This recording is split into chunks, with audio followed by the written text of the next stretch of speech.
जी की जय। भक्त समाज की जय। भक्तिमती माताओं की जय।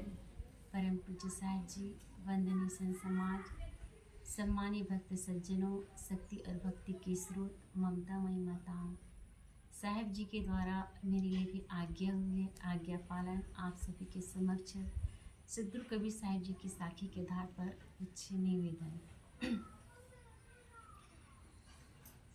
सद्गुरु कबीर साहब जी कहते हैं, सकलो दुर्मति दूर करो, अच्छा जन्म बनाओ, काग गवन गति छाड़ के हंस गवन चलिया।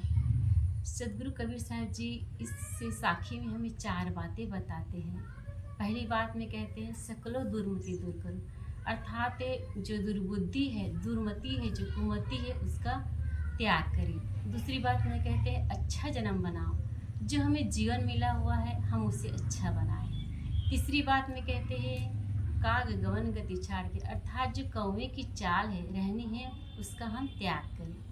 और चौथी बात में कहते हैं हंस गवन चली आओ, अर्थात जो हंस होता है नीड का विवेक करके स्वरूप स्थिति को प्राप्त करें। आइए इन बातों पर हम थोड़ा थोड़ा विचार करते हैं।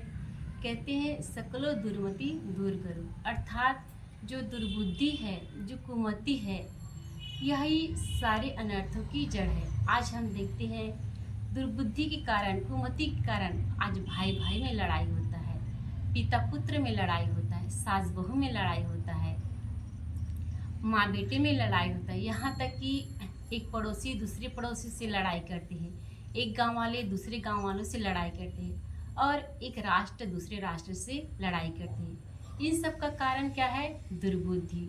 क्योंकि दुर्बुद्धि के कारण आज हम देख रहे हैं कि इजराइल और ईरान का जो युद्ध हुआ वो भी दुर्बुद्धि का ही परिणाम है। महाभारत का युद्ध किसके कारण हुआ? दुर्बुद्धि के परिणाम के कारण। उनका तो घोर विनाश हुआ, साथ में भारतवर्ष का भी घोर विनाश हुआ है। सीता द्वारा रावण का अपहरण किसके कारण हुआ? दुर्बुद्धि के कारण। क्योंकि रावण द्वारा सीता का अपहरण दुर्बुद्धि के कारण ही हुआ है। अमेरिका द्वारा जापान के 2 बड़े महानगर हिरोशिमा और नागासाकी में बम गिराकर लाखों लाखों लोगों को मौत के घाट उतार दिए। वहाँ की जमीन को बंजर बना दिया गया।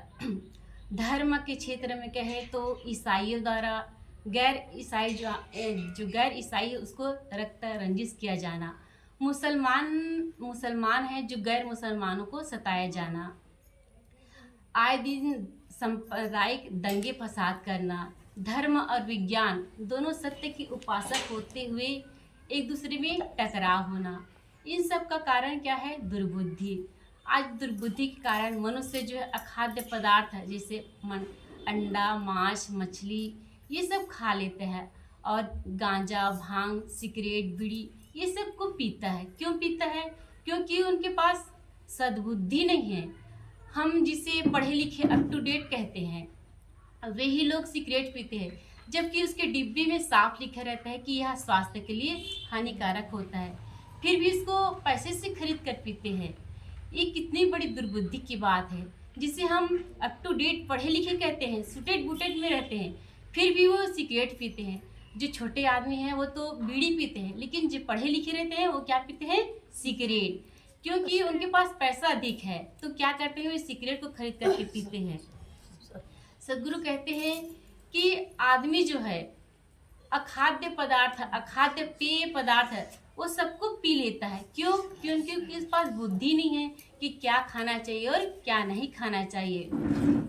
जो दुर्बुद्धि व्यक्ति का जीवन होता है उसका जीवन नीरस होता है। जैसे गन्ना होता है, गन्ने में जहाँ जहाँ गांठ होती है वहाँ कोई रस नहीं होता है।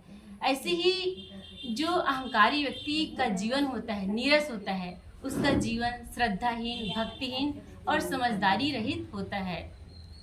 हमें पवित्र जीवन जी करके जीवन को अच्छा बनाना चाहिए, शांतिपूर्वक जीना चाहिए।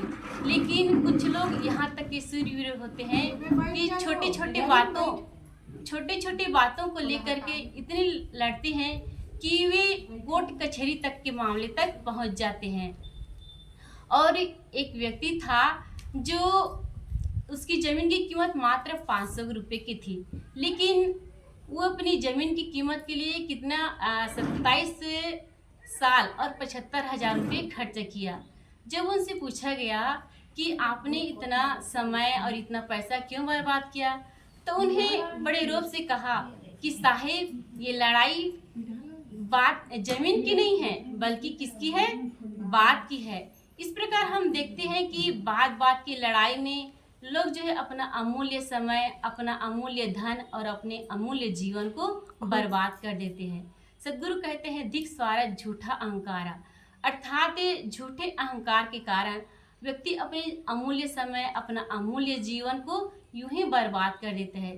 तो सद्गुरु कबीर साहब जी कहते हैं कि जो दुर्बुद्धि है, जो कुमति है, उसको हम त्याग करें, उसको हम छोड़ें, तभी हमारा जीवन जो है अच्छा बनेगा। सद्गुरु कबीर साहब जी आगे कहते हैं, अच्छा जन्म बनाओ। अच्छा जन्म बनाना क्या है? कई लोग ये सब, जिसके पास अच्छा पद है, प्रतिष्ठा है, अच्छे महल है, वाहन है और मोटरसाइकिल है और उसके पास नौकर चाकर है, इसी को अच्छा मानते हैं। ये तो हमारे अच्छे जीवन स्तर के भौतिक अंग है। इससे हमारा जीवन अच्छे नहीं बनेगा, बल्कि कब बनेगा? जब हमारा जीवन निर्मल एवं निष्पाप रहेगा। आज हम देखते हैं कि जो बड़े बड़े पद है, प्रतिष्ठित व्यक्ति है, वो भी दुखी है। क्यों? क्योंकि उनके पास कमजोरियां है, खामियां है, इसलिए वे दुखी है। जब तक वे अपने खामियों को दूर नहीं करेंगे, अपनी कमजोरियों को दूर नहीं करेंगे, तब तक उसका जीवन जो है अच्छा नहीं बनेगा। उसके जीवन में जो शांति नहीं आ सकती, संतोष नहीं आ सकता है, क्योंकि वे अपनी खामियों को जानते हैं, फिर भी वो उसे दूर हटाने का प्रयास नहीं करते हैं। सद्गुरु कबीर साहब जी कहते हैं, हमारा जीवन तभी अच्छा बनेगा जब हमारे अंदर सद्बुद्धि हो, विवेक हो, विचार हो, परोपकार की भावना हो, दया हो, क्षमा हो, करुणा हो, सत्य, अहिंसा, सदाचार एवं सद्गुण हो, तभी हमारा जीवन अच्छा बनेगा। सद्गुरु कबीर साहब जी कहते हैं, कहे कबीर पुकार के ते अखिल कलले बूझ। अर्थात हम देखते भी हैं, कई लोगों को अच्छा घर बनाने की कला आ जाती है, अच्छा घर पेंट करने की कला आ जाती है, अच्छा धातु बनाने की कला आ जाती है, अच्छा आभूषण बनाने की कला आ जाती है, अच्छा पेंटिंग करने की कला आ जाती है, लेकिन जीवन को कैसे अच्छा बनाना है ये नहीं जान पाते। इसी कारण उनका जीवन जो है दुखों से भरा रहता है। कहते हैं कि एक बार रविंद्रनाथ टैगोर रात्रि के नीरे वातावरण में वे कविता का सृजन कर रहे थे और वे कविता के सृजन करने में इतने तल्लीन थे कि उन्हें बाहर के वातावरण का कुछ भान नहीं हुआ। और उसी समय एक जो व्यक्ति था उसके पास चाकू छुरा लेकर के आया। जब वे रविंद्रनाथ टैगोर जी कुछ कहते, उससे पहले वह व्यक्ति कहने लगा कि खबरदार, यहाँ से हिलना मत, क्योंकि मैं तुझे मारने आया हूँ। तो रविंद्रनाथ जी टैगोर है, वे मुस्कुराते हुए कहते हैं, तुम मुझे मारना चाहते हो, तनिक ठहरो तो, मैं अपनी जीवन की अंतिम कविता को लिखना चाहता हूँ। तो जो वो व्यक्ति था वो छुरा लेकर के उनके पीछे खड़ा रहा, लेकिन रविंद्रनाथ टैगोर अपनी कविता के सृजन करने में इतने तल्लीन थे, इतने तन्मय थे कि उन्हें कुछ भान ही नहीं हुआ कि व्यक्ति मेरे सामने खड़ा है छुरा लेकर के। वह जो व्यक्ति था छुरा लेकर खड़ा था, वही सोचने लगा, जिनकी जीवन की डोर तलवार की नोक पर खड़ी है, फिर भी यह इतनी तल्लीनता के साथ, इतनी गंभीरता के साथ यह अपनी कविता का सृजन कर रहा है। पता नहीं ये कविता के गहने बनाकर माला पहनेगा कि क्या पहनेगा। यदि हमारे पास कोई तलवार लेकर खड़ा हो जाए तो हम लोग तो थर थर कांपने लग जाएंगे, लेकिन कवि जो रविंद्रनाथ टैगोर थे, वे इतना बेफिक्र होकर के, इतना जिंदा दिली से कविता लिख रहे थे। वो व्यक्ति सोचने लगा, जो इतना जिंदा दिली से कविता का सृजन कर रहा है, भला मैं इसे कैसे मार सकता हूँ। वह व्यक्ति जो है, उसके हाथों से जो छुरा और तलवार लिए थे वे रखे थे अपने हाथों में और छोड़ दिए और रविंद्रनाथ के पैरों में झुक गए और कहा कि जो इतना जिंदा दिली से कविता का सृजन कर रहा है और इतना जिंदा दिली से जो जीवन जी रहा है, भला मैं उसे कैसे मार सकता हूँ।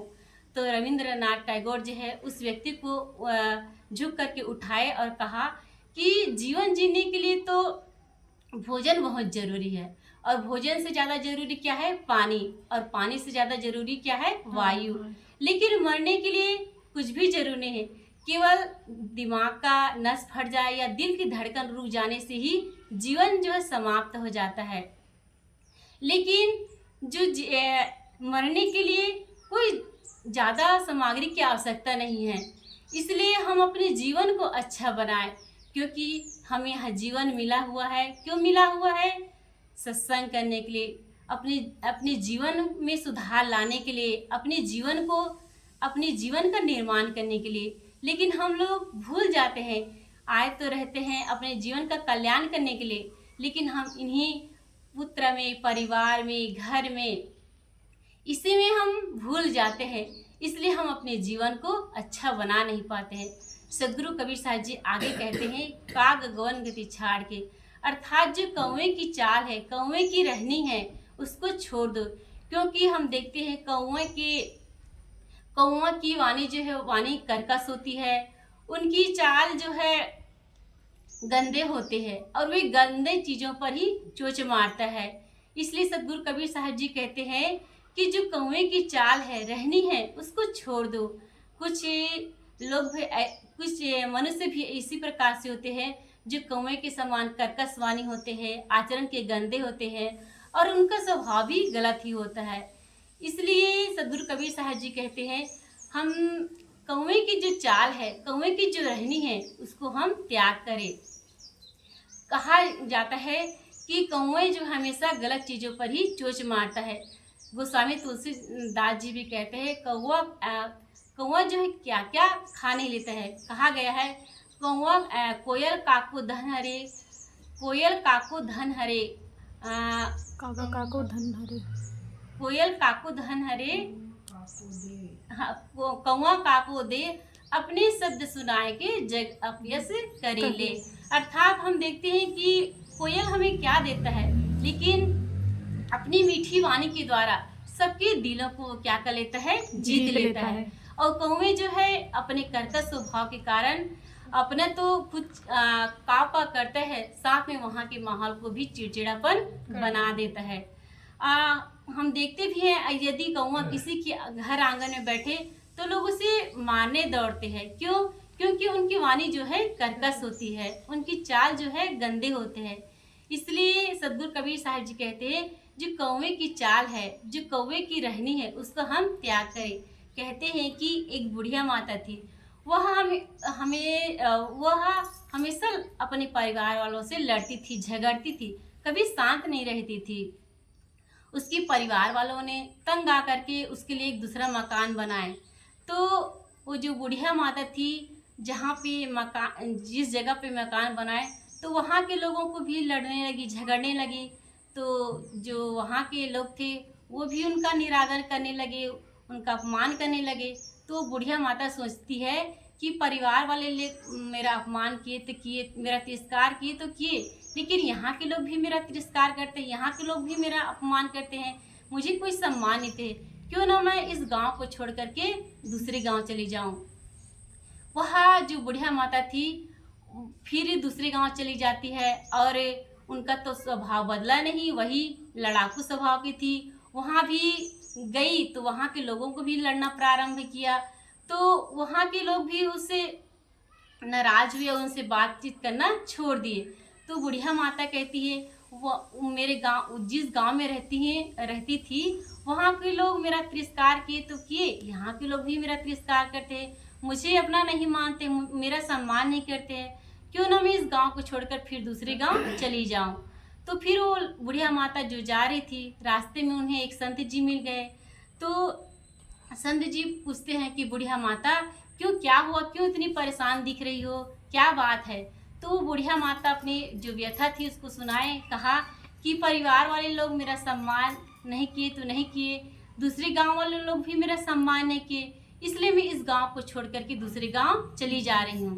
तो जो संत जी थे उसने समझाते हैं कि माता जी आप गांव वालों और वहाँ के लोगों को दोष मत दो, बल्कि जो आपके अंदर खामियां हैं, जो कमजोरियां हैं, उसे आप दूर करें, तभी आपको सम्मान मिलेगा, तभी आपकी लोग जो है आदर करेंगे। लेकिन वहाँ जो बुढ़िया जो है अपना तीखा मिजाज बदली नहीं और सोचती है कि मुझे मेरा लोग सम्मान करे, तो ऐसे कहाँ होगा।